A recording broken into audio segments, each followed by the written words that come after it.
Level देख रहे हैं, इस लेवल को हम लोग कहते हैं प्लिंथ लेवल। कितना होना चाहिए एज पर द कोडल, यहाँ पे आप चेक कर सकते हैं। इसको हम लोग कहते हैं 2 लेग स्टीयरअप। ओके, और ये जो आप देख रहे हैं, अगर आप अच्छी खासी स्टेयरकेस बनाना चाहते हैं तो यहाँ पे 140 से 150 mm ये भी होना चाहिए। ये जो आप देख रहे हैं ना, ये ज्यादा नहीं जाएगा, मैक्स टू मैक्स ये 6। आपका हमेशा जो आउटर ब्रिक वाल है वो आपका कम से कम 2 है। वो हमारा है यहाँ पे सीलिंग प्लास्टर के बारे में। सीलिंग प्लास्टर आपको कितना रखना चाहिए और कब करना चाहिए और कैसे करना चाहिए। Hey everyone, welcome again to PTS CAD expert. So guys, आज हम लोग स्पेशली आपके लिए स्टार्ट करने जा रहे हैं एक पूरी सीरीज जिसमें हम लोग सीखेंगे right from the beginning on site क्या होता है up to the finishing level, जिसमें हम लोग स्टार्ट करेंगे फाउंडेशन से, फिर हमारा प्लिंथ क्या होता है, हमारे कॉलम्स कैसे होते हैं, हमारे बीम कैसे होते हैं, रेनफोर्समेंट डिटेलिंग क्या होती है, हमारा आउटर प्लास्टर क्या होना चाहिए, इनर प्लास्टर क्या होना चाहिए, सीलिंग का प्लास्टर कैसा होना चाहिए, कितने कोट्स में करना चाहिए, कौन से कोडल प्रोविजंस हमें इन सब चीज़ों में हेल्प करते हैं। ये सारी चीज़ें हम लोग इस सीरीज में डिस्कस करने वाले हैं। अगर आप ये सारी चीज़ें सीखना चाहते हैं, वो भी ऑन साइट एक्सपीरियंस के साथ, तो फर्स्ट ऑफ जैन से हमारा नया बैच स्टार्ट होने वाला है। लिंक आपको पिन कमेंट में मिल जाएगी, जरूर एक बार चेकआउट करें। So without getting late, let's get started.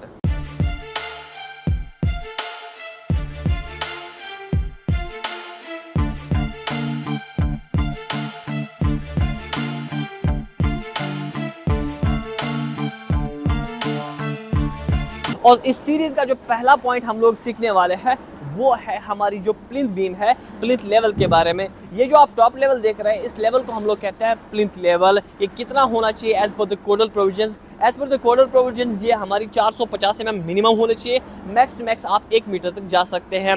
अब यहाँ पे ये एक और चीज़ यहाँ पे डिस्कस करने वाली है, यहाँ से ऊपर जितना भी पार्ट हमारा आएगा वो हमारा सुपर स्ट्रक्चर में आ जाता है, और इसके नीचे जितना भी पार्ट आता है उसको हम लोग कहते हैं सब स्ट्रक्चर। अब अगर हम बात करेंगे रेनफोर्समेंट डिटेलिंग की, तो रेनफोर्समेंट डिटेलिंग में हमारा यहाँ पे 6 बार्स मोर देन एनफ होता है। 3 बार ऊपर लगा लो, 3 बार नीचे लगा लो, वो भी आपके 12 mm के। और इसमें जो ग्रेड ऑफ कंक्रीट है वो आपका होना चाहिए M20 से M25 ग्रेड तक। उसके बाद जो इसमें नेक्स्ट वाला पॉइंट हमारा होने वाला है वो आप यहाँ पे देख सकते हैं। ये देखिए, यहाँ पे एक जॉइंट है, सी दिस।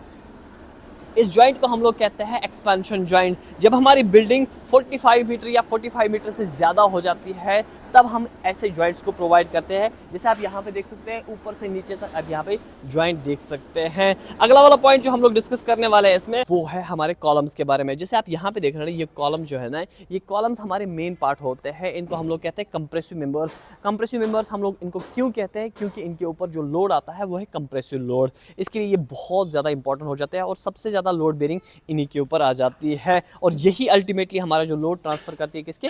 फाउंडेशन के ऊपर। अब हम इनको बनाते कैसे हैं, क्या क्या हमें कोडल प्रोविजन रखना चाहिए? कोडल प्रोविजन कहता है कि आपको अगर कॉलम्स लगाने हैं तो कॉलम्स के लिए आपको क्या करना पड़ेगा? मिनिमम आपको 4 बार्स प्रोवाइड करने पड़ेंगे। अगर आपका कॉलम क्या है? रेक्टेंगुलर कॉलम है। अगर आपका कॉलम सर्कुलर कॉलम है तो आपको 6 बार्स रखने ही रखने पड़ेंगे, वो भी 12 mm के। दूसरा, जब भी आप कॉलम कास्ट करेंगे ना, कॉलम कास्ट करने से पहले क्या करेंगे, यहाँ पे आप देख सकते हैं पहले स्टार्टर लगाएंगे। आप ये देख सकते हैं, आप यहाँ पे देख 2 से 4 इंची का आपने क्या करना है, कंक्रीट प्रोवाइड करना है, बेस बनाना है इसका पहले।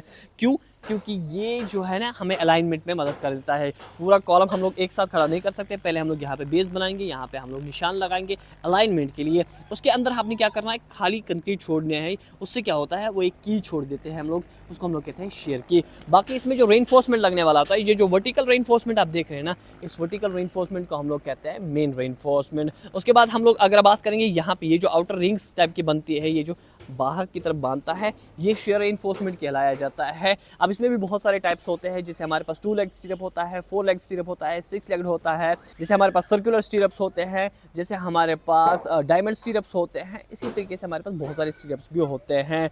अगर आप यहाँ पे देख रहे हैं, ये जो आउटर में पूरा कवर कर रहा है, इसको हम लोग कहते हैं मास्टरिंग। इसके अंदर जो लगता है यहाँ पे इन सारी बार्स को कवर करने के लिए, उसको हम लोग कहते हैं डायमंड स्टीरअप। जैसा कि आप यहाँ पे देख रहे हैं, ये देखिए, यहाँ पे आप चेक कर सकते हैं, इसको हम लोग कहते हैं 2 लेग स्टीरअप। ओके, यहाँ पे रिंग भी कह सकते हैं, 2 लेग रिंग। यहाँ पे 2 लेग कैसे हो गए, एक रिंग ये, एक लेग ये हो गया, एक लेग ये हो गया। उसके बाद यहाँ पे आप देख सकते हैं बैंड्स, 1 2 3 बैंड हो गए, इसमें ये 90 डिग्री के बैंड्स होते हैं और इनके लिए हम लोग क्या करते हैं, यहाँ पे हम लोग 2d माइनस कर लेते हैं। उसके बाद यहाँ पे देख रहे हैं ये जो आप देख रहे हैं ये वाला पार्ट, यहाँ पे हालांकि ये पूरा बेंड नहीं हुआ है, इसको हम लोग कहते हैं हुक लेंथ, ठीक है। और ये है 2 इसमें, और इसमें जो एंगल होना चाहिए वो होना चाहिए 135 डिग्री का, और 135 डिग्री के लिए हम लोग क्या करते हैं 3d माइनस कर लेते हैं। और यहाँ पे आप देख सकते हैं ये भी हमारा क्या है, रिंग ही है, लेकिन ये हमारा मास्टर रिंग है, बड़ा सा रिंग है। इसके अंदर एक और छोटा रिंग लगाते हैं हम लोग, जैसा कि आप यहाँ पे देख रहे हैं ना, लेट मी शो यू। यहाँ पे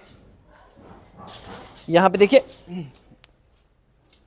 ये देखिए, ये आप चेक कर सकते हैं, इसको हम लोग कहते हैं डायमंड स्टीरअप, ओके।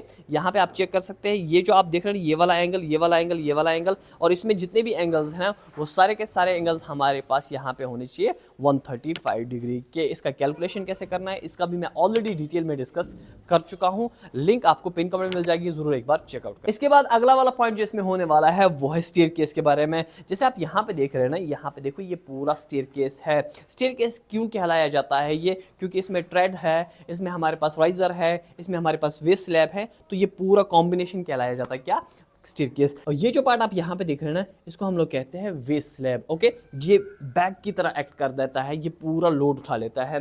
अब अगर हम बात करेंगे ये वाले पार्ट की, इसको हम लोग कहते हैं राइजर, और ये वाले पार्ट की बात करेंगे ना, इसको हम लोग कहते हैं ट्रेड। अब हमें यहाँ पे ये जानना होगा और ये पता होना चाहिए कि मिनिमम डायमेंशंस क्या होना चाहिए या यूजुअल डायमेंशंस हमारे क्या होना चाहिए। ये कम से कम आपका 140 mm से 150 mm होना चाहिए। और ये जो आप देख रहे हैं, अगर आप अच्छी खासी स्टेयरकेस बनाना चाहते हैं तो यहाँ पे 140 से 150 mm ये भी होना चाहिए। और ये जो आप देख रहे हैं ये ट्रेड, इसकी बात कर रहा हूं मैं, ये आपका होना चाहिए कितना, 200 से 250 mm, अगर आप अच्छी खासी स्टेयरकेस बनाना चाहते हैं तो। अब यहाँ पे आ जाते हैं अगले वाले पार्ट पे। यहाँ पे आप देख सकते हैं ये जहाँ पे हम लोग रेस्ट कर लेते हैं, जैसे हमारी स्टेयरकेस एक पार्ट, एक फ्लाइट, बेसिकली इसको हम लोग कहते हैं फ्लाइट। अब दोनों को मिला के हम लोग कहते हैं स्टेयरकेस। यहाँ पे क्या करना है, यहाँ पे हम लोग रेस्ट कर लेते हैं, उसके बाद यहाँ पे हम लोग मुड़ते हैं, इसको हम लोग कहते हैं लैंडिंग। अब यहाँ पे भी 2 चीज़ें होती है, एक तो आपका लैंडिंग है ही है, इसके साथ साथ इसका बीम भी होता है, उसको हम लोग कहते हैं लैंडिंग बीम। इसमें भी जो आप कंक्रीट यूज़ करेंगे वो होगा आपका M20 ग्रेड से लेकर M25 ग्रेड तक। अगला वाला पॉइंट जो इसमें होने वाला है वो है reinforcement detailing of the staircase. जैसे आप यहाँ पे देख रहे हैं ना, यहाँ पे आप चेक कर सकते हैं, यहाँ पे देखो 2 रेनफोर्समेंट है। एक हमारा क्या है, एक हमारा नीचे से जा रहा है, एक हमारा ऊपर से जा रहा है। ये जो ऊपर वाला आप देख रहे हैं ना, ये सीधा सीधा कहाँ तक जाएगा, ये अगली वाली लैंडिंग तक जाएगा, फिर वहाँ पे बेंड होके फिर अगली वाली फ्लाइट से ऊपर आ जाएगा और हमारी स्टेयरकेस कंप्लीट हो जाएगी। और ये जो आप देख रहे हैं ना, ये जो आप देख रहे हैं ना, ये जो छोटा हुआ है यहाँ पे, ये ज़्यादा नहीं जाएगा, मैक्स टू मैक्स ये 620 mm या 630 mm तक जाएगा। अगला वाला पॉइंट जो इसमें होने वाला है वो है ब्रिक वर्क के बारे में। जैसे आप यहाँ पे देख रहे हैं ना, ये जो ब्रिक वर्क आप यहाँ पे देख रहे हैं, ये आउटर ब्रिक वाल, आपका हमेशा जो आउटर ब्रिक वाल है वो आपका कम से कम 200 mm होना चाहिए। बाकी आपका डिपेंड करता है कि आपका स्ट्रक्चर कैसा है। अगर आपका लोड बेयरिंग स्ट्रक्चर है, वॉल बेयरिंग स्ट्रक्चर है, वहाँ पे हम लोग 14 इंची तक जा सकते हैं। अब अगर बात करेंगे हम लोग फ्रेमड स्ट्रक्चर की, तो बाहर का दीवार जो है ना, बाहर की जो दीवार है वो 200 mm काफ़ी है। और ये जो वाल आप देख रहे हैं, ये हमारा इनर वाल है, तो यहाँ पे ये 100 mm मोर देन एनफ है। अब यहाँ पे एक चीज़ आपको ध्यान रखना है, जब भी आप ब्रिक वाल करें तो नीचे से आप क्या करेंगे, पहले यहाँ पे DPC लेवल प्रोवाइड करेंगे, उसके बाद क्या करेंगे, 1 मीटर के बाद आप यहाँ पे एक बैंड प्रोवाइड करेंगे, उसको हम लोग सील बैंड कहते हैं या सील पैड भी कह सकते हैं। उसके बाद आपको लिंटल लेवल पे एक लिंटल बीम भी प्रोवाइड करनी है। उसमें क्या होगा, उसमें अगर कोई भी क्रैक आ जाएगा, वो क्रैक क्या है, बीच के बीच में ही हमारा क्या होगा, ओमिट हो जाएगा, खत्म हो जाएगा, तो क्रैक्स के चांसेस यहाँ पे लीस्ट रहेंगे। और एक चीज़ का यहाँ पे आपको ख्याल रखना पड़ेगा, जो भी आप यहाँ पे सील पैड प्रोवाइड करेंगे या सील बैंड प्रोवाइड करेंगे, उसमें आप 2 रॉड्स प्रोवाइड करेंगे, कौन सी, 10 mm की, और उसमें जो ग्रेड यूज होगा वो M20 ग्रेड का होगा। तो चलिए चलते हैं नेक्स्ट पॉइंट। इसमें जो नेक्स्ट पॉइंट होने वाला है वो है कैलकुलेशन ऑफ द ब्रिक्स। अगर हम बात करेंगे आउटर ब्रिक वाल की, जो आपका 200 mm ब्रिक वाल है, उसकी जो कैलकुलेशन है, उसका जो चार्ज आप करेंगे वो आप करेंगे क्यूबिक मीटर्स में। और अगर मैं बात करूंगा हाफ ब्रिक वाल में, हाफ ब्रिक वाल की जो हम लोग चार्जेस लेते हैं या चार्जेस करते हैं as per the SOR, as per the DSR, वो होता है स्क्वायर मीटर्स में। अगला वाला पॉइंट हम लोग डिस्कस करने वाले हैं वो है प्लास्टर के बारे में। जैसे आप यहाँ पे देख रहे हैं, यहाँ पे हमारे 3 टाइप्स के प्लास्टर आ सकते हैं। एक हमारा इनर प्लास्टर आता है, एक हमारा आउटर प्लास्टर आता है। जैसे आप यहाँ पे देख रहे हो, ये हमारा आउटर पार्ट है बिल्डिंग का, तो यहाँ पे हम लोग आउटर प्लास्टर करेंगे। अब आउटर प्लास्टर हम यहाँ पे 15 mm कर सकते हैं, यहाँ पे 18 mm कर सकते हैं, यहाँ पे 20 mm कर सकते हैं, यहाँ पे 22 mm कर सकते हैं। वो भी हम लोग मेजर करते हैं स्क्वायर मीटर्स में। अब हमने ये कितने कोट्स में करना होगा वो BOQ में लिखा होगा। अगर BOQ में नहीं लिखा होगा और आप यहाँ पे 18 mm का प्लास्टर कर रहे हैं तो आप यहाँ पे 2 कोट्स में करेंगे। अब अगर मैं बात करूंगा इनर प्लास्टर की, जैसे आप यहाँ देख रहे हो, ये मेरी इनर वॉल है और यहाँ पे आप देख सकते हैं ब्रिक वर्क मेरी कंपैरेटिवली क्या है, स्मूथ है। तो यहाँ पे आप 10 से 12 mm का प्लास्टर कर सकते हैं। इसको भी हम लोग क्या करते हैं, इसको भी हम लोग चार्ज करते हैं स्क्वायर मीटर्स में। अगला वाला पॉइंट जो है वो हमारा है यहाँ पे सीलिंग प्लास्टर के बारे में। सीलिंग प्लास्टर आपको कितना रखना चाहिए और कब करना चाहिए और कैसे करना चाहिए। प्लास्टर करने से पहले क्या करना पड़ेगा आपको, यहाँ पे ये जो सीलिंग आपकी आप देख सकते हैं, ये फिनिशिंग क्या है, इसकी स्मूथ फिनिशिंग है। इस स्मूथ फिनिशिंग से क्या होगा, प्लास्टर अपनी मजबूती, अपनी पकड़ अच्छे से नहीं बना पाएगा। उसके लिए हमने क्या करना पड़ेगा, इसमें टांचे मारने पड़ेंगे। मतलब यहाँ पे 5 से 6 mm के सुराख करने पड़ेंगे। उसको हम लोग कहते हैं हैकिंग। हैकिंग करने के बाद आपने यहाँ पे प्लास्टर करना है कितने mm का, 6 mm का आपको यहाँ पे प्लास्टर करने जाना है। इसका भी हम लोग मेजरमेंट कैसे करते हैं, स्क्वायर मीटर्स में। और यहाँ पे जब आप प्लास्टर करेंगे उसमें आपको फिर क्या करना है, कम से कम 6 दिन की आपको यहाँ पे क्यूरिंग भी करनी पड़ेगी। और इसी तरह की इन्फॉर्मेशन के लिए PTS CAD एक्सपर्ट को फॉलो जरूर करें। अगर आपको ये इन्फॉर्मेशन अच्छी लगी और ये सीरीज चाहते हैं हम लोग कंटिन्यू रखें तो please let us know in the comment section. हम लोग आपके लिए कंटिन्यूअस ये सीरीज रखेंगे।